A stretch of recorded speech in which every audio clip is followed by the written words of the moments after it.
Agora. Começando mais uma live com vocês, a semana começando, segunda-feira nova. Eu quero escolher um filtrinho para começar a conversar com vocês com a carinha bem legal. Eu gosto muito desse aqui, ó. Esse é o meu filtrinho preferido para conversar com vocês. Hoje nós temos um convidado muito especial. Vão chegando aí, gente. Juliana, tá tudo ok com o meu cenário? Pessoal, me dá uma dica. Se tá tudo ok, o cenário tá ok. O cabelinho não tá ok não, porque é tudo feito em casa, também maquiagem tudo feito em casa, mas a gente vai conversando assim mesmo. E hoje nós temos um convidado muito, muito especial. Tô esperando que ele entre aí na live. É Dr. Emanuel França. Já entrou? Clínica Emanuel França. Vou solicitar aqui para ele entrar. Clínica Emanuel França. Vamos chamar ele para entrar aqui com a gente e conversar. Dr. Emanuel França, um dermatologista muito respeitado, e também uma pessoa que sabe tudo sobre dermatologia, o que é que está acontecendo, está muito antenado com todo esse movimento. Doutor Emanuel, agora apareceu.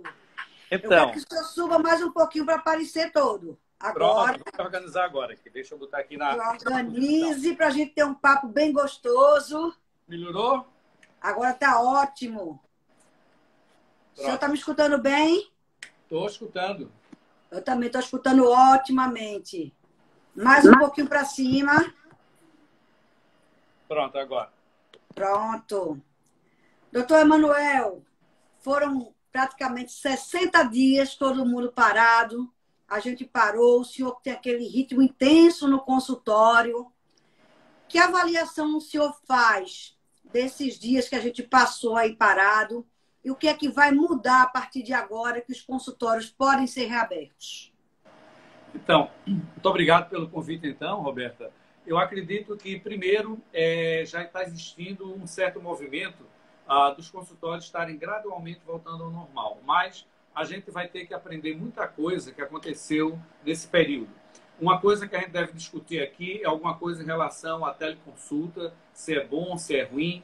Essa relação que está existindo de uma forma diferente entre o médico e o paciente é uma coisa que também a gente deve discutir. Existem lados positivos e lados negativos. Com certeza, o mundo todo está mudando depois dessa modificação geral do comportamento humano, que a gente vê hoje nas ruas, vê hoje nos supermercados, vê hoje em todos os locais. Em relação à dermatologia, está existindo também muita coisa que o público talvez não saiba, mas o aprendizado dos médicos nessa época talvez esteja maior do que nunca, porque todo dia a gente participa de cursos, de lives com colegas do Brasil, do mundo. Então, por incrível que pareça, hoje cada vez mais a gente está tendo uma atividade intelectual mais forte, que é uma coisa aparentemente não perceptível. Então, tudo isso, Roberta, são coisas que a gente pode conversar agora gradualmente com você. Então, exatamente isso que eu quero saber. Nesse tempo, o que é que o senhor aprendeu e que vai colocar em prática no seu consultório? Eu sei, eu já fui muito no seu consultório, né? Sou sua paciente habitualmente, e sei que o senhor sempre usou aquele protetor de pés. A gente nunca entrou no seu consultório sem aquele protetor dos pés.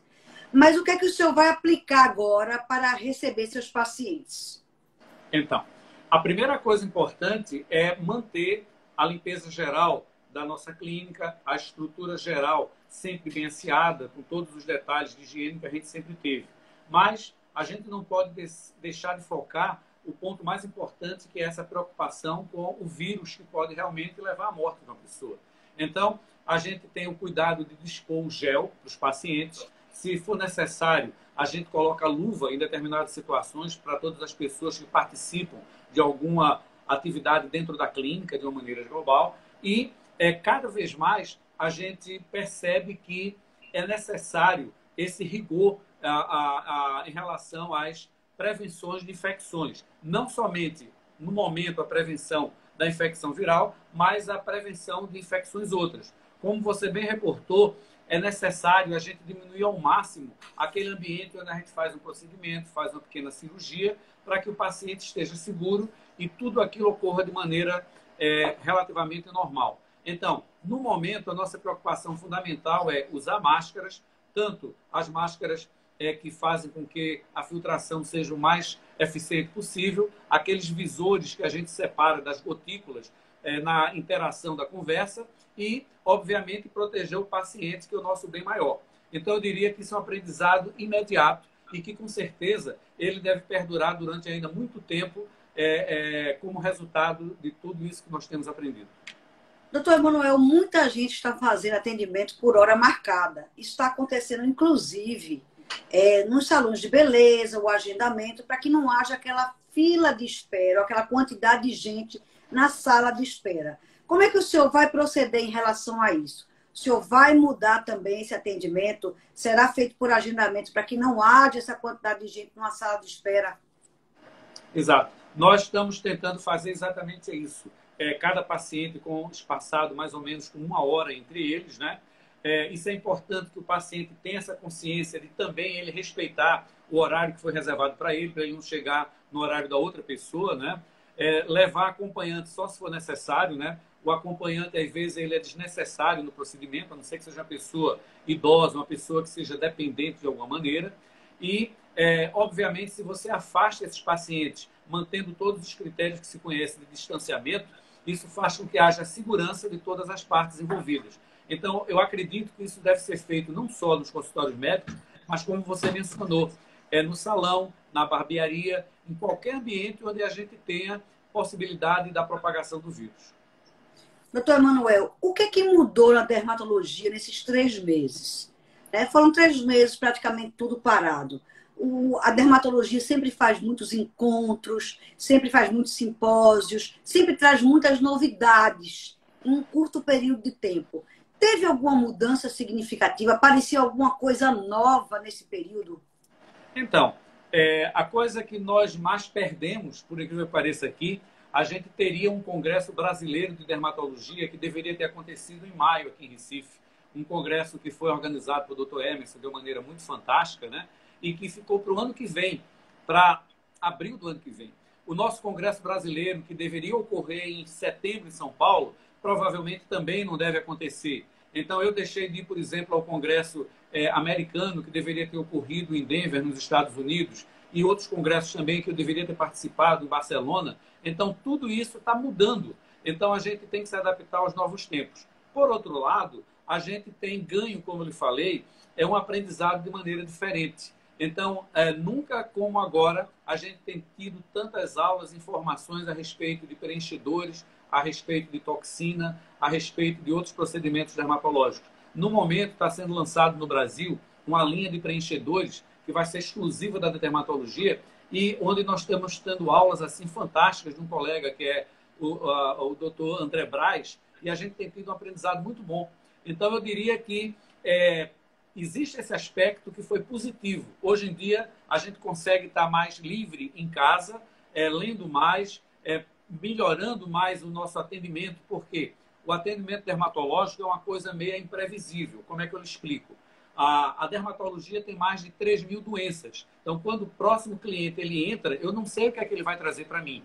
Ele pode mostrar uma coisa relativamente simples, como a acne, o melasma, ou ele pode mostrar uma doença, por exemplo, de NECAM, que só tem 128 casos no mundo descritos. Então, a gente não pode saber exatamente o que está acontecendo. E quanto melhor a gente tentar se preparar para atender aquele paciente, pelo menos a gente vai saber como encaminhar, às vezes, uma situação difícil, que não é tão fácil que se resolva de maneira imediata. Então, eu diria que o aprendizado tem se mantido muito bom em relação à dermatologia. Ô, doutor Emanuel, e com relação à Covid e à dermatologia? O senhor tem algum relato de que a Covid faça ou tem algum efeito na pele, algum efeito dermatológico? Então, a Covid está se mostrando para todos, né, inclusive para a dermatologia, como uma bela surpresa, como foi a AIDS, por exemplo. Então, a Covid hoje ela tem expressões dermatológicas as mais diversas possíveis, né? Desde É mesmo? Eu não sabia, não. Isso, para você ter uma ideia, hoje, até que se prove em contrário, qualquer lesão cutânea um pouco diferente do usual, não é errado a gente pensar na possibilidade de Covid. Então, você tem lesão nas mãos, nos pés, você tem quadros de eritema polimorfo, quadros de bolha, quadros de ulcerações. Então, na verdade, esse vírus ele é uma expressão talvez assim um pouco mais atual em termos de diversidade de lesões na dermatologia, como foi, por exemplo, o vírus da AIDS. Então, hoje em dia, a gente tem visto muitos trabalhos, muitos seminários também sobre lesões dermatológicas causadas pelo Covid. Então, é uma coisa realmente que é recente e nova e que exige aprendizado também por nossa parte, pelos dermatologistas. O senhor realmente me pegou de surpresa, porque a gente só ouve falar em complicações, né, respiratórias, pelo menos assim, a grosso modo, complicações respiratórias, renais e cardíacas. Pela primeira vez, eu ouvi falar, eu fiz essa pergunta achando que o senhor iria dizer não, são poucas, mas eu vi que são muitas complicações por conta da Covid. Eu estou realmente impressionada. Eu queria que o senhor falasse um pouquinho mais, porque às vezes a pessoa pode ter alguma complicação dermatológica e jamais relacionar a Covid. Então, primeiro a gente tem que entender que esse vírus ele vai agir de maneira sistêmica, ou seja, ele pode ter expressão no sistema nervoso, o sistema respiratório, sem dúvida nenhuma, é o ponto mais grave, que a gente teme todos aqueles distúrbios de coagulação ao nível do pulmão, mas como é uma doença sistêmica, ele pode atingir tudo, né? E a pele é o maior órgão do corpo, então não seria diferente de a gente ter todas essas expressões que caracterizam, às vezes, outras doenças se manifestando como sendo expressões dermatológicas do Covid. Então, isso é uma coisa que está bem claro e, obviamente, deve atentar os colegas que estão no campo de batalha de frente, né? Exatamente lidando com esses pacientes, para ficar atentos, que às vezes não é só o sabor da comida que desaparece, o odor, que é um sintoma neurológico, por exemplo, não é só o distúrbio respiratório, mas também algumas lesões cutâneas, principalmente atípicas, podem sim representar a manifestação do Covid. Agora, doutor Emanuel, aconteceu muito, está acontecendo muito ainda, né, enquanto não reabre os consultórios, essa questão da telemedicina. Agora, como fazer dermatologia pela telemedicina? A gente olhar, por exemplo, tá aparecendo uma manchinha estranha e tal. O senhor tem máquinas super avançadas para detectar se aquela manchinha é um câncer ou não é. Como fazer isso através do celular? Não é muito complicado? Então, você abre um debate que é um debate bem amplo. Por quê? Antes dessa pandemia, já existia uma certa reação, uns contra, outros a favor da telemedicina. Aonde é que a telemedicina ela vai ajudar? Por mais precárias que sejam as fotos, os vídeos, os filmes, se uma pessoa está isolada, suponhamos, no interior da Amazonas e precisa de uma ajuda de um médico longe, óbvio que a telemedicina vai ajudar bastante. Mas, por outro lado, a gente tem hoje em dia uma situação muito delicada. Por exemplo, mesmo sem essa situação atual, o WhatsApp a gente sabe que é uma máquina de comunicação muito grande e que deve sim ser usado a favor do médico e do paciente. Entretanto, alguns pacientes se acham no direito de ter qualquer picada de inseto na pele, apertar o botão e mandar aquela foto para o médico.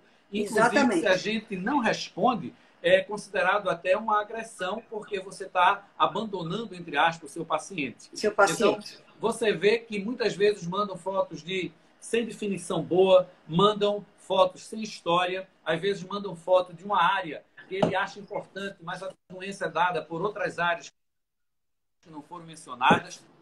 Então, eu diria que a telemedicina ela pode ser usada, deve ser usada, mas não deve ser esquecido antes que a relação médico-paciente é ao vivo.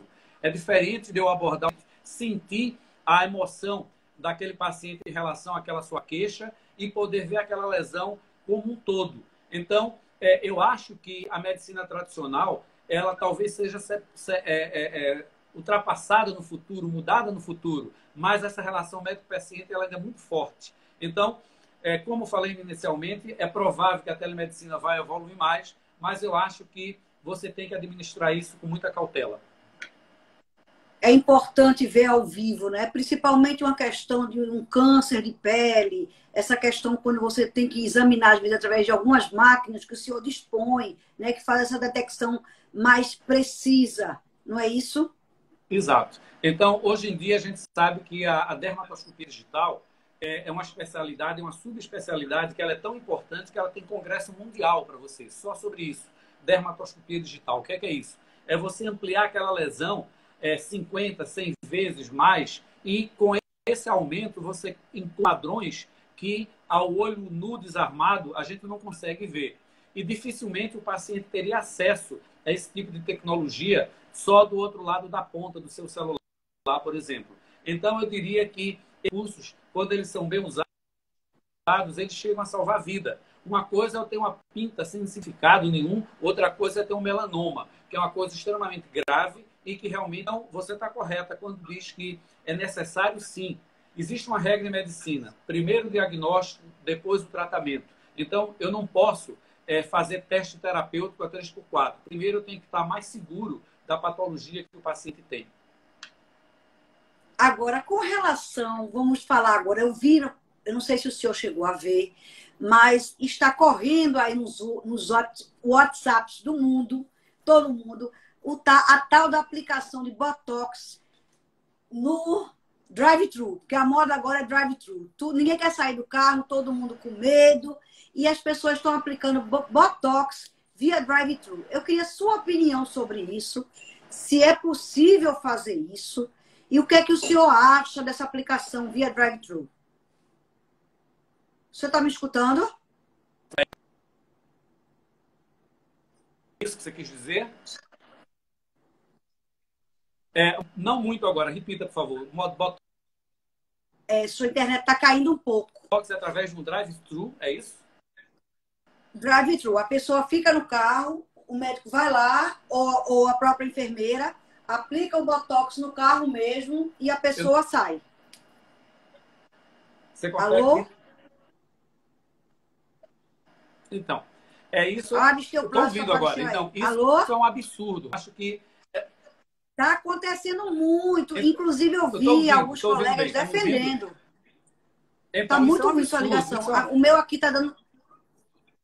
A minha opinião é que isso é uma falta de respeito com o paciente, é uma falta de respeito com o procedimento em si, é uma falta de respeito com o próprio profissional. Então, eu jamais me sentiria à vontade de chegar no drive-thru e fazer uma aplicação em relação a um procedimento como Botox. Tá. Então, eu diria, Roberto, que com certeza eu considero isso um absurdo. Pois agora, o que tem mais acontecido, a gente tem visto e se tornado como exemplo. E alguns colegas eu tenho visto defendendo muito essa teoria de que é rápido e as pessoas não precisam entrar no consultório, aí não vão se contaminar, como está acontecendo com relação às compras. Aí eu queria ouvir a sua opinião, realmente o senhor diz que não. Então, como é que a pessoa vai se sentir bem ao colocar um Botox no consultório e ter certeza que ali não vai pegar o Covid? Porque esse é o grande medo. Eu acho que muita gente que coloca o Botox regularmente, de 4 em 4 meses, de 6 em 6 meses, já passou o tempo. Aí diz, não, eu quero colocar o Botox, mas estou com medo de ir para o doutor Emanuel. Estou com medo de colocar, eu mesmo estou precisando já. Ó. E tem gente que diz, mas eu não quero ir, porque se chegar lá, eu vou ficar na sala de espera, aí chegar lá, eu vou ficar muito perto do médico, eu não vou poder botar máscara, se eu quiser fazer preenchimento e tal. Como é que vai acontecer isso? Me dê uma luz de como é que isso vai acontecer e como é que a gente vai se sentir segura. Então, primeiro que o médico o tempo todo, ele vai estar com máscara, vai estar com luva, vai estar não tendo uma relação direta, tanto ele como a enfermeira em relação ao paciente. Segundo que o tempo de espera não vai ser tão longo. Hoje em dia se coloca normalmente 1 hora entre um paciente e outro. Então você vai ter um tempo de anestésia e o procedimento é relativamente rápido. 10 minutos no máximo você consegue fazer uma toxina botulínica. Então eu diria que, óbvio, que a partir do momento que você sai de casa, é claro que você está aumentando o seu risco de contaminação de alguma forma. Mas é pouco provável que num consultório médico, onde você atenda a esses pré-requisitos, você tenha uma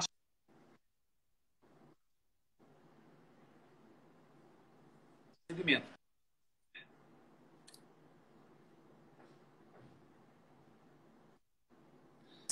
De uma maneira como está sendo mencionado. Eu diria que isso vai de encontro a o que é de sensato. E cabe ao paciente também entender isso. Muitas vezes está falhando a internet, está um pouco falhando. Então, está tão boa a live, está falhando. Perceber tudo isso. Eu vou Estão tentar, dizendo que então, Botox, desligar e Aristeu, religar. meu Eu vou amigo tentar está dizendo desligar e aqui, ó. religar. A internet não tem um pontinho que o senhor possa ir para aí, que pegue melhor a internet? Eu vou tentar. Deixa eu ver se eu consigo. Agora pronto, voltou. O... Aí estão perguntando aqui qual o Voltou? melhor tratamento para o melasma e por que o melasma sempre Tá, ok. volta. Então, o melasma é essa hipercromia que você tem no rosto, né? Que quase sempre é devido Explica a... o que é melasma, porque a maioria das pessoas não sabe. Se perguntar ao meu Tá, marido o que é melasma, ele não vai saber. Muita gente não tá, sabe. ok. Explica o que é melasma primeiro e É, depois porque sempre volta, porque eu também já fiz laser e já então, voltou. melasma é aquela mancha escura, né? Que você tem no rosto das mulheres. Então, 90% do melasma ocorre em mulheres, né? Só 10% ocorre nos homens e quase sempre tem uma relação com a gravidez. O problema do melasma é que você até pode reduzir ou retirar a mancha, mas não é garantia de que ele não venha das pessoas. Você pode até evitar o sol, você pode até reduzir o impacto hormonal, mas aquela tendência da pessoa de desenvolver a pigmentação é difícil ser controlada. Por isso que o melasma ele melhora, mas tem uma chance muito boa de voltar, principalmente com a mulher enquanto ela estiver no período reprodutivo. Dificilmente você vai ver uma senhora de 80 anos com melasma. Então ela já saiu daquela fase da influência hormonal mais forte. Agora, doutor Emanuel, uma pergunta que não quer calar e que todo mundo quer fazer, certo? A gente não para todo o tempo, eu acho que a grande maioria que está meio histérico nesse momento, de colocar álcool em gel, certo? É o Correto. tempo todo na mão. Minha mão, eu não posso nem mais dizer, já não é mais uma mão, é uma lixa. Porque Tá. a gente lava a mão toda hora, todo minuto passa esse álcool em gel.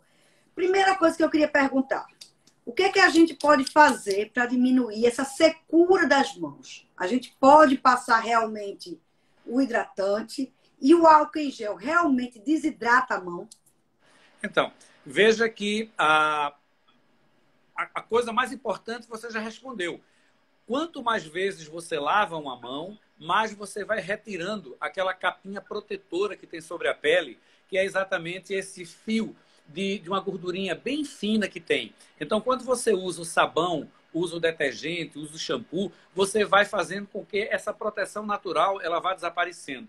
E, obviamente, essa quebra da barreira cutânea faz com que a pele fique mais frágil, fique mais vulnerável aos agentes externos. Então, eu não posso lavar a mão 10, 15, 20 vezes por dia, porque essa mão vai ressecar e essa mão vai ficar com a dermatite de contato por irritação primária, ou seja, é a ação direta da água sanitária, do sabão em mim, você, em qualquer pessoa.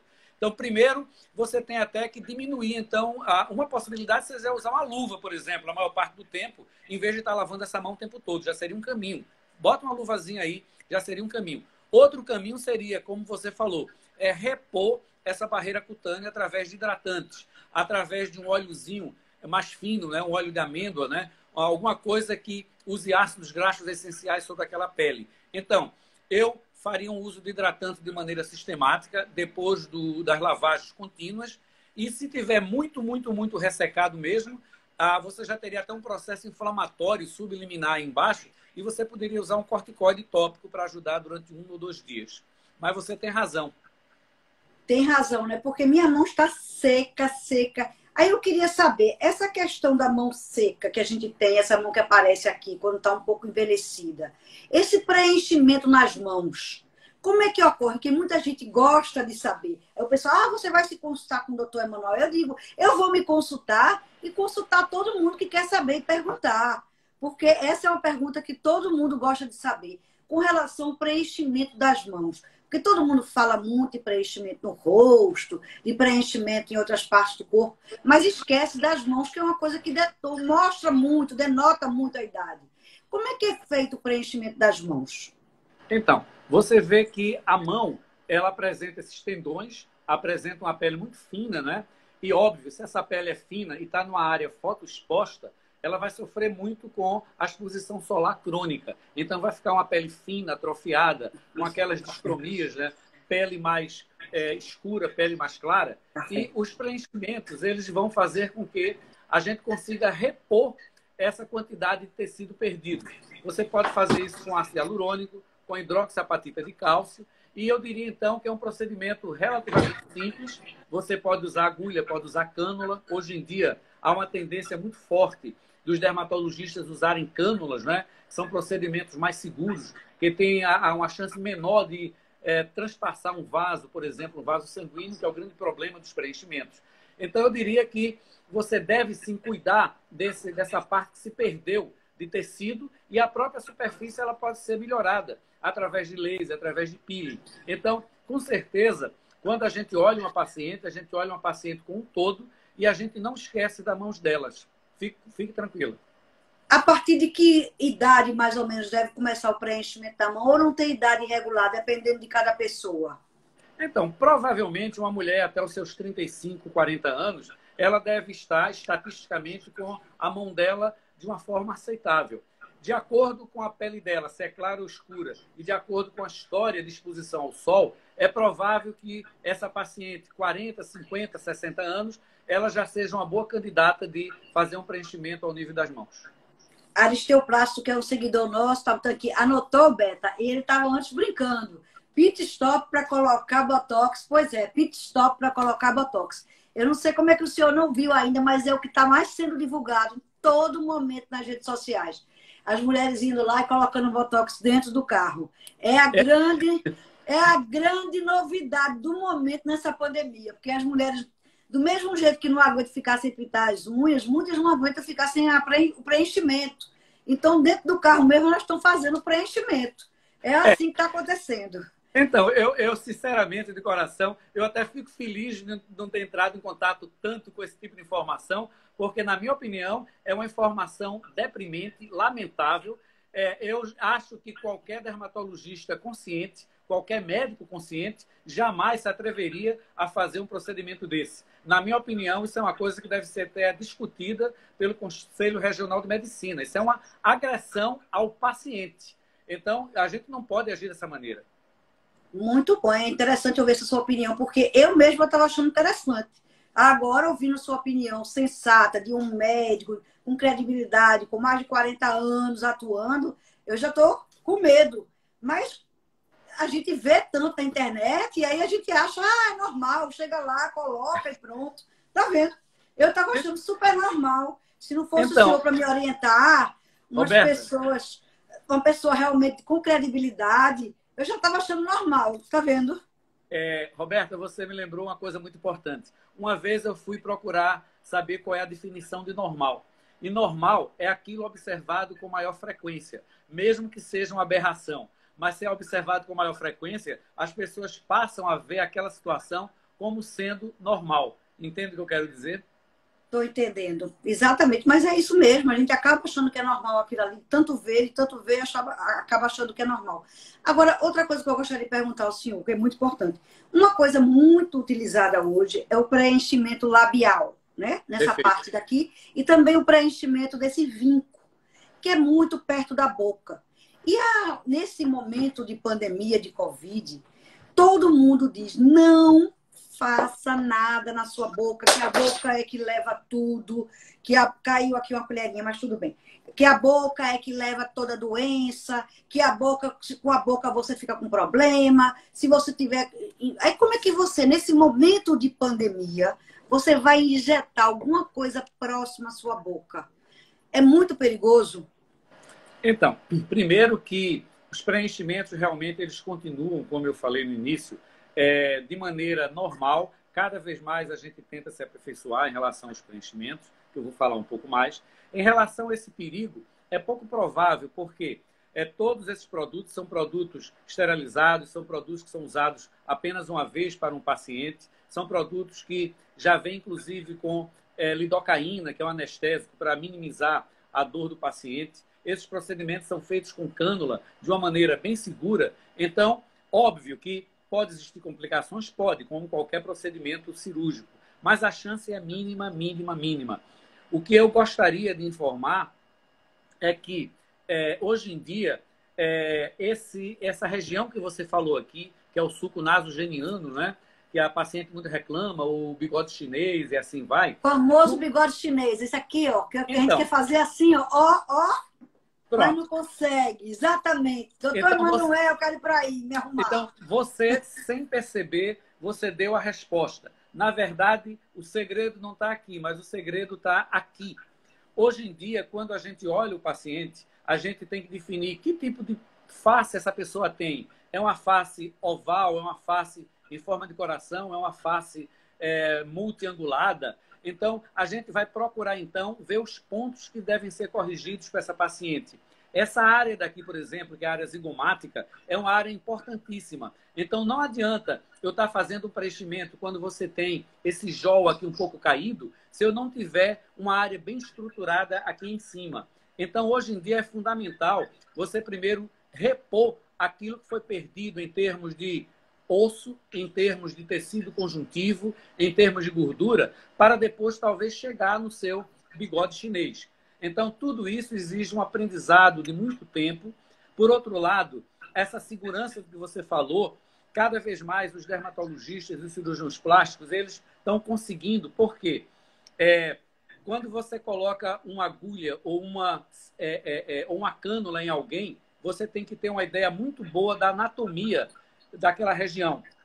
E você diz, mas todo médico consegue saber isso. É verdade, mas a gente precisa repetir, aprender, saber que existem as variações anatômicas. Então, para você ter uma ideia, eu, por exemplo, vou dar um exemplo a você. Existe hoje uma coisa que a gente chama de cirurgia em cadáver fresco. O que é isso? É uma pessoa que faleceu e a família doa aquele corpo e a gente faz isso nos Estados Unidos, já está sendo feito no Brasil. A gente, então, vai estudar a anatomia dos nervos, dos vasos, dos músculos. Então, eu já fiz esse treinamento, por exemplo, em Miami, já fiz em Denver, já fiz em Stanford, na Califórnia. Então, isso nos dá mais segurança de você abordar anatomicamente aquele paciente. Não significa que eu não vou errar, mas eu tento diminuir as minhas chances de complicação. É por isso que quando você fala que alguém está fazendo toxina no drive-thru, é pouco provável que esse colega que esteja fazendo, ou esse profissional que esteja fazendo, ele tenha um nível de preocupação a nível de pensar nas complicações que esse paciente pode ter. Então, eu diria que o preenchimento nessa região, ele pode sim ser feito e considerando-se, então, a necessidade do paciente. Estão perguntando aqui sobre esse chamado fio silhuete. O que é que significa isso? Que eu não tenho noção do que é. Então, o fio silhuete, ele é um fio de ácido polilático, né, que você coloca... Antigamente se falava muito em fio de ouro, né? Aqueles fios antigos. Pois é, eu sempre ouvi fio de ouro. Isso é mais antigo, né? Exato. Então, na verdade, ele é um fio que realmente ele vai ajudar a fazer com que haja o levantamento de algumas regiões. Ele é um procedimento que não é definitivo. A substância que compõe esses fios ela vai ser metabolizada dentro de alguns meses, né? E então eu diria que é uma das opções que os dermatologistas têm para melhorar a flacidez apresentada no pescoço, apresentada na face do paciente. Então, o silhuete é um fio de sustentação que ele é reabsorvível depois de algum tempo.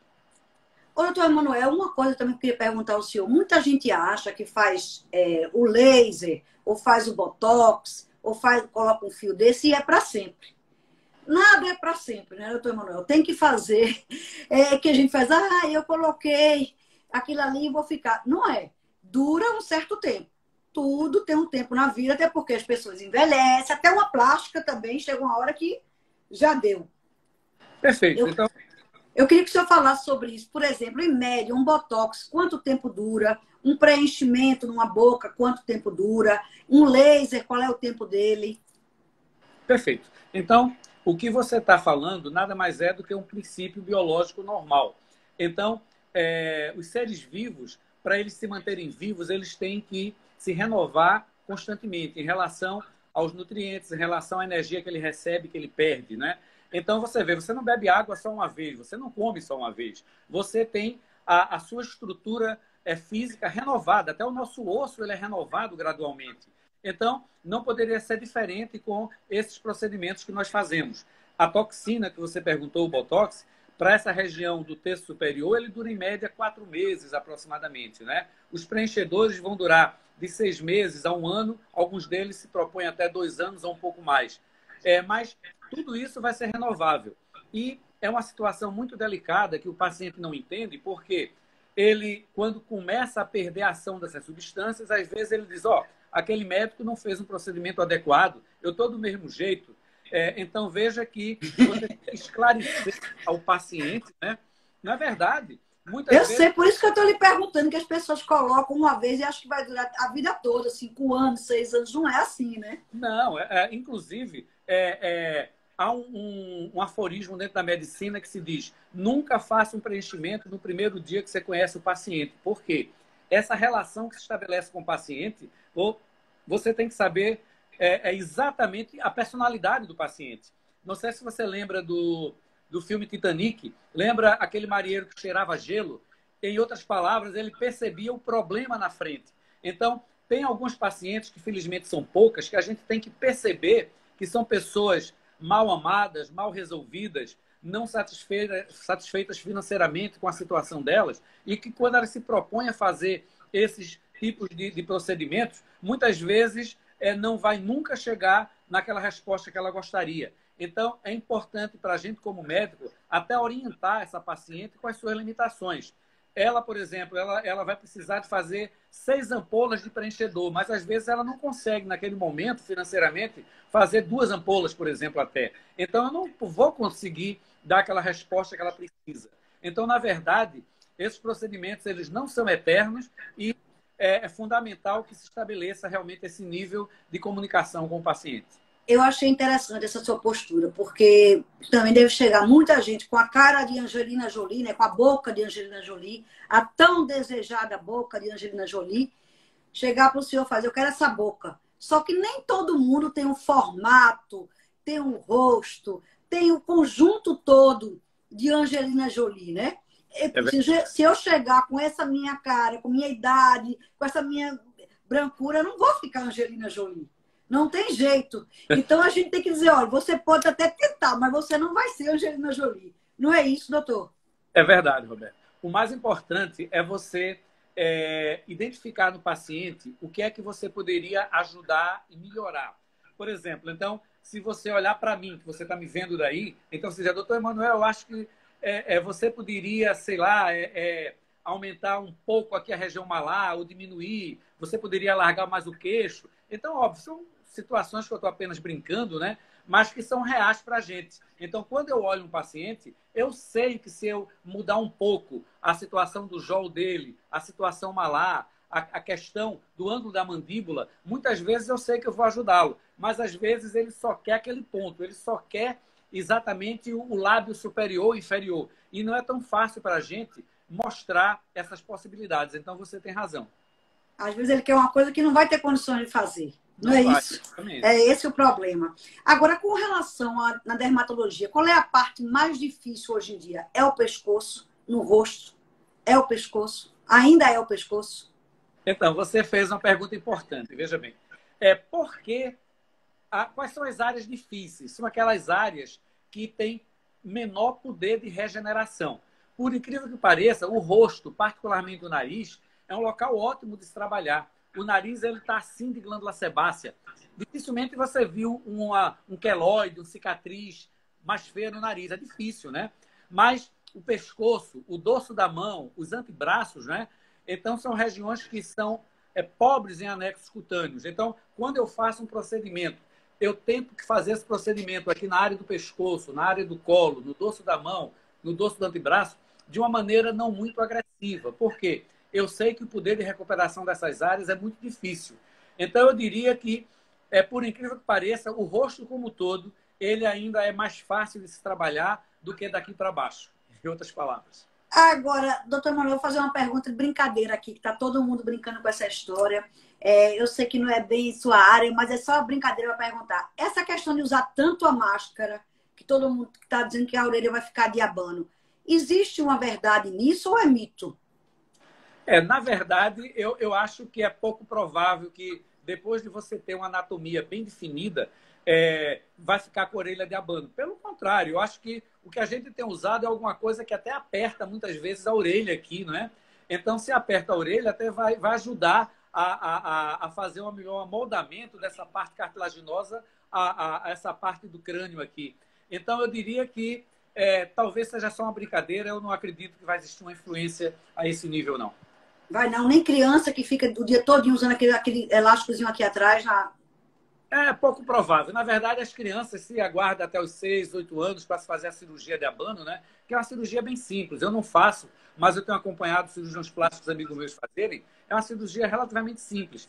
Eu diria que do ponto de vista estético, já que você falou na orelha de abano, acho sim que os pais devem identificar esse tipo de variação anatômica e assim que a criança chegar nos seus 6, 7 anos, acho sim que deve procurar um cirurgião plástico para tentar resolver o problema. Agora, doutor Emanuel, uma pergunta que não quer calar e que está todo mundo se perguntando. O tal da vitamina D via sol. Perfeito. E o câncer de pele, que é aquela eterna briga. Por exemplo, uma pessoa feito eu, que estou na casa dos 20 anos de idade, uma pessoa mais velha, que já não pode ter uma pele muito branca, que não pode tomar muito sol, mas fica todo mundo em cima. Tem que tomar vitamina D, tem que tomar vitamina D. Finalmente, a que horas eu tomo esse sol? Se eu tenho que tomar realmente esse sol diariamente, me dê essa luz, eu acho que para tanta gente, que a gente fica na dúvida. Toma vitamina. Uns dermatologistas não tome mais sol, porque você só vai receber sinal e ficar com pele envelhecida. Aí o outro toma vitamina D para aumentar a imunidade. Ajude a gente, por favor. Perfeito. Então, primeiro, a gente deve entender que a vitamina D ela é formada na pele, 90% dela é formada na pele quando você leva sol. Só que você não precisa de tanto sol para formar essa vitamina D. Se você levar de 10 a 15 minutos de sol por dia, em 10 a 15% da superfície corporal, com certeza você já fez uma quantidade de vitamina D suficiente para as suas necessidades. Então, veja, 10 a 15 minutos de sol em 10 a 15% da superfície corporal. Não é muito. Então, é uma quantidade pequena que você vai levar de sol. Por outro lado, a vitamina D, hoje em dia, ela tem um papel bem mais importante do que aquele antigo papel que a gente só relacionava ela com a parte óssea. Hoje em dia, a vitamina D é quase considerada um hormônio com funções múltiplas, inclusive na imunidade, né? Se você tem um nível de vitamina D adequado, é provável que sua imunidade esteja andando relativamente bem. Quando você dosa a vitamina D, o nosso parâmetro é 30. Então, se eu estou abaixo de 30, 22, 18, 16, eu preciso aumentar esse nível de vitamina D na corrente sanguínea. Então, para isso, quase sempre a gente recorre a fazer uma ingestão de comprimidos, de cápsulas que já estão disponíveis na farmácia. A alimentação tem a vitamina D, mas é pouco provável que você chegue a ingerir uma quantidade tão grande, né, de hortaliças que cheguem, por exemplo, a repor o que você precisa. Existem também várias correntes dentro da medicina. Uns acham que você não deve ultrapassar de 100 a quantidade de vitamina D no seu plasma. Outros advogam 120, 150. Eu sou a favor daquela corrente que se você tiver entre 60 e 70, quando você faz a sua dosagem, você está num nível muito, muito bem adequado. Eu, particularmente, tomo 10 mil unidades por dia de vitamina D há alguns anos já. Então, acho que se você tomar de 3 mil a 5 mil unidades por dia, de acordo com o nível que você, obviamente, identificou no seu exame. Então, acredito que você vai estar no nível adequado aí, acima de 30, abaixo de 70. Então, essa é a minha expectativa. E agora, em relação ao câncer de pele, só para completar, é pouco provável que com esse nível de exposição que eu falei, você vá adquirir um câncer de pele de maneira assim imediata. É mito ou verdade que a gente deve tomar o sol da vitamina D? O sol bom para a vitamina D é ao meio-dia. Então, se você admitir que ao meio-dia você está com a incidência máxima da radiação ultravioleta, você vai raciocinar comigo.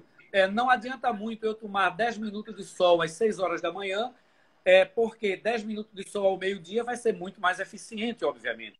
Eu vou ter uma incidência maior da radiação ultravioleta. Então, cabe ao paciente, cabe a nós administrarmos esse nível de exposição. Não precisa estar lá no meio-dia, mas, óbvio, se eu tiver aí mais ou menos perto das 10 horas, depois das 2 da tarde, qualquer 10, 15 minutos não vai ser uma coisa extremamente lesiva.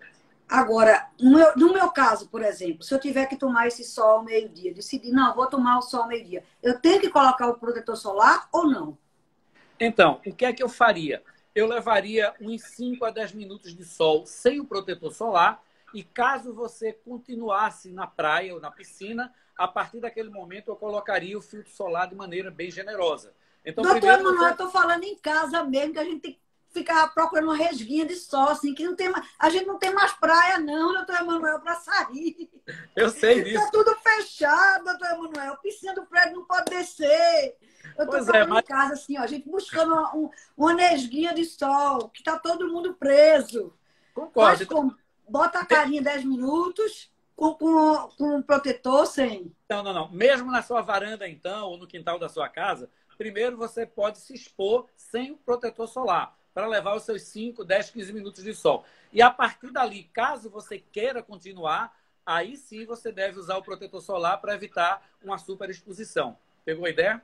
Peguei a ideia. Agora, vamos supor que na minha casa, porque tem muita gente nessa situação, que tem uma casa pequena, que não consegue, só consegue pegar uma varandinha assim. Que parte do corpo a pessoa coloca?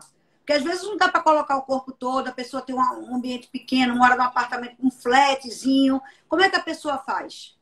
Então, como eu falei antes, eu preciso de 10 a 15% da superfície corporal. Para você ter uma ideia do que é isso, a palma da mão tem 5%, por exemplo, para você ter uma ideia. Então, se eu tiver pelo menos o dorso da mão e o dorso do antebraço, por exemplo, dos outros antebraços no sol... Tá tudo fora assim. Exatamente. Então, eu já tenho o suficiente. Então, é possível que meus 10 minutos a 15 minutos nessa região aí já resolveu o meu problema. Então, não precisa eu ficar pelado levando sol no corpo todo. É uma área pequena que eu preciso. Tá vendo, gente? Pronto, isso aí já me resolveu também, porque eu estava super culpada que não estava levando sol demais e também com medo por conta do câncer de pele, que a gente fica naquela dúvida, vou ter câncer de pele ao meio-dia, aí depois não só presta ao meio-dia. Gente, doutor Emanuel esclareceu essa minha dúvida, eu acho que é de vocês também. Que maravilha. Agora eu queria fazer uma pergunta, essa questão do preenchimento labial, porque muita gente pergunta isso. O medo de fazer o preenchimento e ficar com aquela boca de pato, né? Exato. Essa é uma pergunta muito frequente, todo mundo faz, e ficar com a cara desfigurada, e começar a ficar desfigurada, e fazer. Quando é que o médico diz para a pessoa, não, o médico realmente tem essa obrigação de dizer, não, você não precisa, não, você não vai ficar bom, não, você vai ficar desfigurada, ou você já está precisando de um preenchimentozinho porque sua boca realmente está murchando. Ou a menina chegar de 20 anos, quero fazer um preenchimento para ficar igual a Anitta. E fica desfigurada porque não está precisando ainda.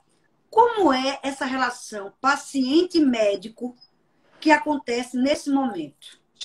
Então, você falou uma coisa muito importante, Roberto. Primeiro, que é a obrigação do médico orientar o paciente. Então, não cabe ao médico chegar e induzir, por exemplo, um procedimento que não esteja adequado para aquele paciente. É fundamental você mostrar a necessidade para esse paciente. Eu vou ajudar esse paciente, eu vou deixar ele melhor do que ele estava. Então, tudo isso deve ser bem claro. Eu tenho uma conduta de sempre mostrar as possibilidades ao paciente e ser muito claro. Quando eu digo às vezes, eu não vou fazer isso em você, você não precisa fazer isso. Então, é necessário a gente esclarecer. E também a gente tem que ver algumas situações especiais. Quando você falou, por exemplo, o bico de pato, esse bico de pato me lembra o quê? Quando você tem, às vezes, uma pessoa com a faixa etária mais alta, 60 anos, 70, 80 anos, muitas vezes essa distância daqui, ela aumenta naturalmente. E quando essa distância aumenta, às vezes se faz até uma cirurgia, que a gente chama cirurgia de gaivota, para reduzir essa distância daqui. Então, se eu vou até reparar se o meu está aumentando. Vou reparar agora. O seu está ótimo, o seu está bem. Eu acho que aumentou, doutor Emanuel, já estou preocupada. Não, você está ótima. E, então, se eu pego uma paciente, por exemplo, com essa distância aqui muito grande, e eu faço um preenchimento exagerado no lábio superior dessa paciente, claro que essa paciente vai ficar quase com um bico de pato. Então, veja que eu tenho que respeitar as proporções anatômicas do paciente. Eu tenho que, primeiro, não fazer o que a gente chama de hipercorreção. O que é isso? Primeiro, a gente coloca uma quantidade pequena de preenchedor naquela área que a gente vai trabalhar e vamos observar. Nada impede de, com uma semana, 2 semanas, eu colocar um pouco mais. Às vezes, o paciente realmente nos induz a dizer, não, tá pouco, coloque mais. E eu sei que quando eu coloco um preenchedor, ele puxa água. Aquilo fica demasiado. Então, é necessário que a gente esclareça tudo isso com o paciente para poder não chegar numa situação desagradável. Então, hoje em dia, felizmente, quando a gente coloca um pouco de preenchimento de ácido hialurônico a mais, a gente tem recursos para diminuir. Que existe uma enzima chamada hialuronidase que nos ajuda. Mas a gente tenta nunca chegar nessa situação. Agora, com relação ao laser, qual é o laser mais potente hoje e que melhora a situação sem fazer preenchimento, ou você não tem que recorrer a essa situação? Porque muita gente quer, às vezes, só dar aquele ar de descansado, um melhorzinho no rosto. Que tipo de laser hoje é melhor e que frequência a gente deve fazer? Então, na verdade, hoje em dia a gente tem uma diversidade muito grande de lasers, né? Então, lasers, o Nd:YAG, o laser de CO2, o 2940, 1340, enfim. Na verdade, o mais importante vai saber o que é que eu consigo lhe ajudar com um determinado laser. Não há um laser ideal, mas sim existe um tipo de paciente que responderia melhor a um determinado tipo de laser. Óbvio que eu posso fazer alguns procedimentos mais leves, a gente chama de toning, a gente chama esses procedimentos de aquecimento mais rápido, que não vão dar downtime, ou seja, não vão deixar você com o rosto muito feio, mas às vezes eu tenho uma paciente com um fotodano extremamente exagerado e eu preciso sim fazer um laser de CO2, o 2940, fazer um laser mais agressivo, porque eu vou ajudar mais essa paciente. Então, na minha opinião, hoje em dia, a dermatologia tem lasers fantásticos, mas não haveria, assim, um laser ideal que resolvesse tudo, Roberta. Vai depender muito da tua necessidade, da tua possibilidade de dar o time e o que é que eu posso te oferecer. Então, é aquela velha história, né? Cada caso é um caso e a gente precisa ir no consultório e ver que minha carinha não é igual a de Angelina Jolie, né? E que não é igual a da outra pessoa e que não é igual a da outra. Agora, com relação a essa questão do preconceito, homem ir no consultório de dermatologia, acabou-se, né? Hoje tem muito paciente homem, eles aplicam muito botox, fazem um retoque. Então, eu vou começar por mim, né? Eu já faço os meus preenchimentos, eu faço botox, por exemplo. Geralmente, o que é que se quer mais no homem? Quer que ele tenha um queixo mais quadrado, ele quer ter um ângulo de mandíbula um pouco mais bem definido, né? A gente quer essa área daqui também mais definida no homem. Então, o homem ele tem um rosto mais quadrado, na verdade. E isso sim, a gente pode conseguir com preenchimentos. Hoje em dia é uma coisa bem tranquila de ser feita. A toxina botulínica também, ela deve e é feita. Cada vez mais a gente faz isso nos homens e hoje os homens eles não se comportam como antigamente, eles vão de maneira natural. Então, eles encaram isso como sendo um procedimento de rotina. Óbvio que as mulheres ainda representam a grande maioria, mas eu sempre digo para os homens que a gente deve estar pronto, né, para poder oferecer uma imagem boa para aquela mulher que você gosta, para aquela mulher que você ama. Então, não é só a mulher que deve estar bem. Para aquela pessoa que você ama, né, doutor Emanuel? Claro. Para aquela pessoa, pode ser homem, mulher, a gente tem que pensar assim hoje em dia. Cada um sabe do seu par. Exatamente, do seu par, do seu amor, que estamos na Semana do Amor, Semana dos Namorados. Ô, doutor Emanuel, eu queria saber também outra coisa muito importante nesse momento. O senhor já está pronto para receber as pessoas? Como é que está o consultório do doutor Emanuel França nesse exato momento, diante da pandemia? Então, nós já estamos prontos, nós já estamos atendendo uma quantidade maior de pacientes, né? Nós estamos respeitando exatamente a distância entre um paciente e outro para existir segurança para todos, mas eu diria que eu estou voltando gradualmente à segurança da atividade do consultório e eu mesmo também tenho que me cuidar, porque eu também não quero pegar o vírus, né? Então, a gente sabe que esse vírus ele tem um comportamento atípico e a gente não sabe como vai vir a resposta. Então, se a gente realmente for bem rígido nessa forma de proteção, acredito que a gente possa voltar a ter um atendimento próximo da normalidade. Então, quando chega no consultório do senhor, continua com aquele esquema. Coloca o pezinho, não é isso? Coloca o protetor do pé, Isso. Álcool gel para todo mundo que chega. Isso, A gente, máscara, álcool gel, tudo que tem direito. tudo tem direito. Se a pessoa esqueceu a máscara, tem A gente máscara dá uma lá. máscara, não tem problema, a gente consegue. Não tem problema. Tira a máscara só na hora, se for fazer o preenchimento, ou se for fazer para Isso. colocar. É isso?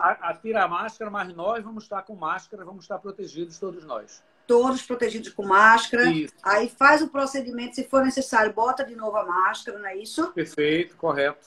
Pronto. Exatamente, Roberto.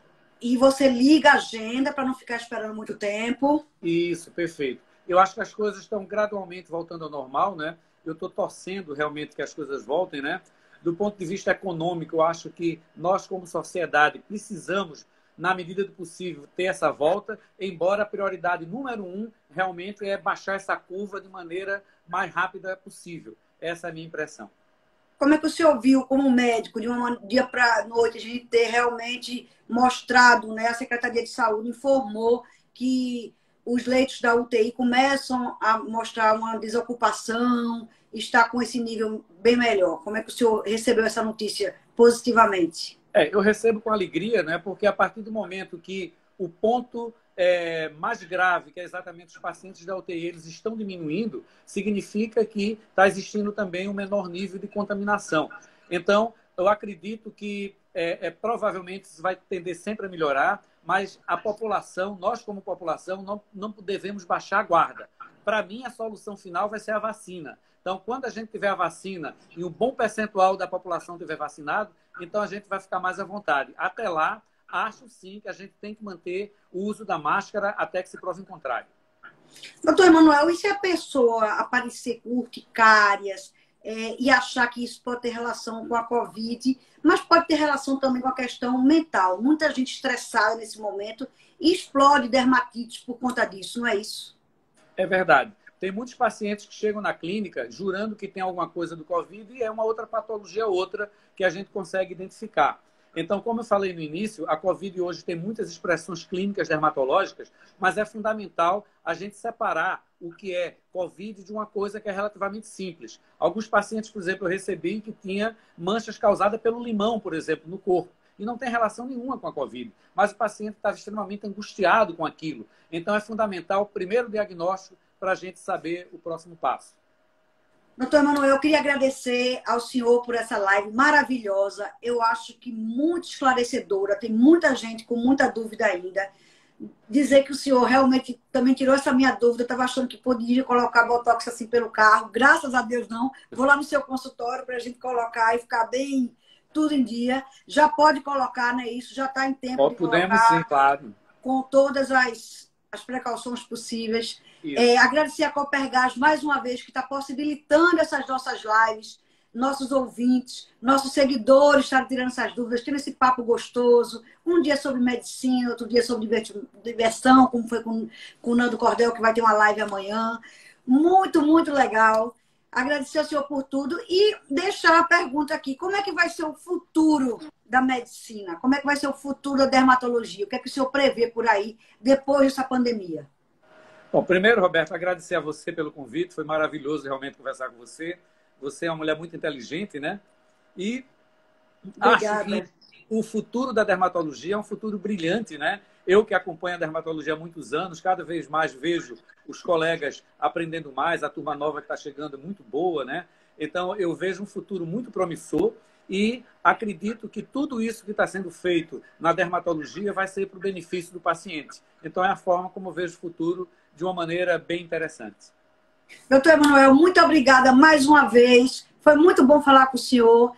Vamos nos encontrar por aí e também no consultório, se Deus quiser. Tudo de bom. Obrigado, receba os seus pacientes. Um beijo enorme. Fique com Deus. Tá bom? Beijo para você também. Beijo bem grande. Tchau, tchau. Tchau.